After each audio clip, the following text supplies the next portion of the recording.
عثمان فروقی کی رپورٹ کے مطابق خبر شامل کی جا رہی ہے۔ ڈسٹرکٹ پولیس افیسر وہاڑی محمد عیسیٰ خان کی ہدایت پر دی پروفیشنل اکیڈمی کے زیر اہتمام D P O office Vehari میں پولیس خدمت مرکز وہاڑی کے تمام سٹاف کے لیے 3 روزہ ورکشاپ کا انعقاد کیا گیا۔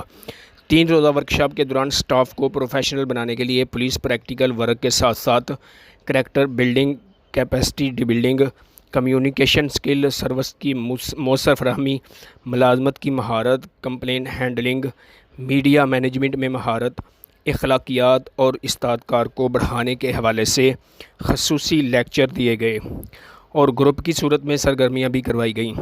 ورکشاپ کے اختتام پر S P investigation Vehari Farooq Ahmad Kamiana نے ورکشاپ میں حصہ لینے والے شرکاء کو سرٹیفکیٹ تقسیم کیے۔ اس موقع پر D S P legal Muhammad Aslam Hayat, D S P head quarter Rubina Abbas اور chief executive the professionalism Muhammad Ismail Rao اور اسلم فرحاد بھی موجود تھے۔ کیمرہ مین علی بٹ کے ساتھ عثمان فروقی، نیوز 4۔